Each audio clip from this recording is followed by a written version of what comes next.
So far in our roadmap to getting to the QG height tendency and QG omega equations, we have satisfied steps 1, 2, and now 3 by writing down the QG vector momentum equation, which looks like this. It's a little bit on the abstract side, but it's worth here before going on to derive QG vorticity to pause on this equation for a moment and see if there's any physical insight we can get out of it. And just to remind ourselves of the meaning of some of these terms, so F naught is our Coriolis parameter evaluated at 45 degrees north latitude. Beta is the change in the Coriolis parameter with latitude. And V sub AG represents the ageostrophic component of the total horizontal wind, where V sub G represents the geostrophic component of the total horizontal wind. We'll call the first term on the right-hand side of the equal sign term A, and the second term on the right-hand side of the equal sign term B. And for the initial scenario, we'll consider the case of a steady west to east zonal wind at a latitude of 45 degrees north, and we'll remember that we centered our domain at 45 degrees north. That is, we evaluated beta there when we did our Taylor series approximation several steps ago. So we'll kind of illustrate or set up the scenario in pictures here using the Northern Hemisphere, of course, and with the US and Canada pictured here.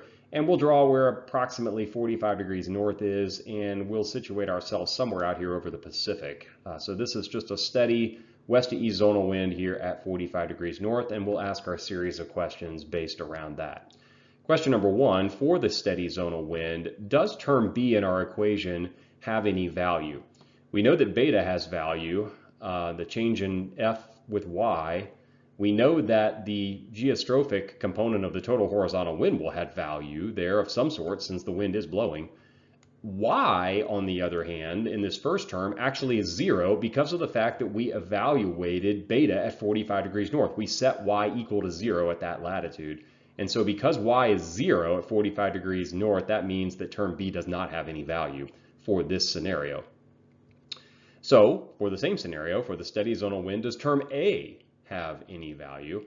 And to answer that, we have to consider whether the left-hand side of the equal sign has any value. And the key word here in this question is steady. So the steady zonal wind implies that it's not accelerating. If it's not accelerating, that implies that the acceleration on the left-hand side of the equal sign is 0.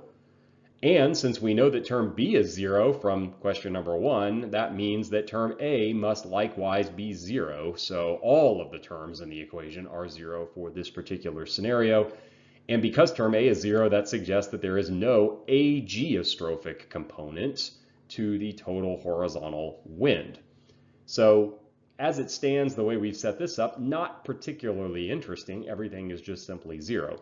But we can adjust the scenario and see how things will change a little bit. And the adjustment that we'll make is to compress the height contours a little. So we'll say that there's a relative low in heights up here over northern Canada and a relative high in heights somewhere over the south central US. So this zonal wind that we're analyzing out over the Pacific is actually going in towards the core of a jet somewhere here over North America.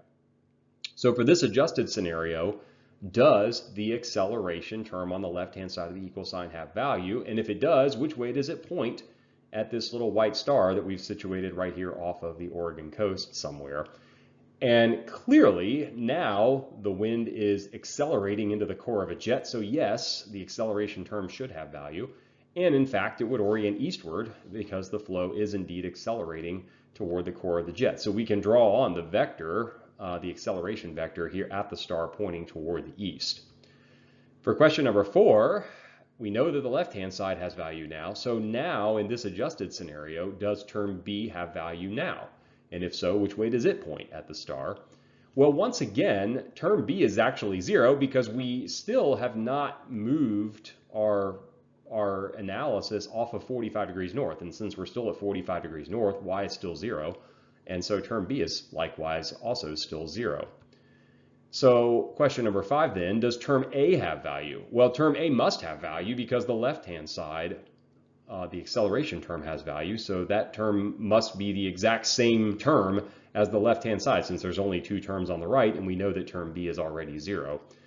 So term A must have value because it balances the left-hand side of the equation. And in fact, it is the exact same vector as the acceleration vector, and thus it orients toward the east. So all of that being said, we know that the term A is the exact same vector as the green vector that we've drawn here. And we can ask then, how must V sub AG point at the star? This ageostrophic component of the total wind, how must it orient at the position of the star? So the answer to that is we know the first term in the cross product, negative F naught K hat, orients downward in the negative K hat direction. And we know that the crossing of these two vectors is the same as the green vector, so that orients toward the east. So by the right-hand rule, the cross product would be the orientation of your thumb. So if you point your thumb eastward, and if you point your index finger, the first vector on the right-hand side here, if you point that in the downward direction, then that forces your middle finger, which would be the second vector in the cross product, to point toward the north. And so VAG is that second vector in the cross product, and so VAG must point northward by the orientation of the right-hand rule. And so we can draw that on here something like this. So once again, just to reiterate, the acceleration vector is the same as the cross product of these two terms right here in term A, and it orients toward the east. We know that the first term in the cross product orients downward, and then by the right-hand rule, the second term in the cross product, which is the ageostrophic part of the total horizontal wind, must orient toward the north. And this is significant because the northward oriented geostrophic wind as a component of the total wind implies that there must be net convergence to the left or to the north and net divergence to the right or to the south if you are facing downstream. So in other words, if you're facing east in this scenario. So if you're facing to the east and there's an ageostrophic component to the wind that's blowing to the north, there's some type of convergence happening up here to the north as that ageostrophic wind converges with additional zonal wind blowing from west to east to the north. And there must be some type of net divergence to the south as the ageostrophic component is blowing north and diverging with this total horizontal wind coming in from the west. So we see something that looks like this. As we look in the entrance half of this jet over North America, we have convergence happening to the left, divergence happening to the right.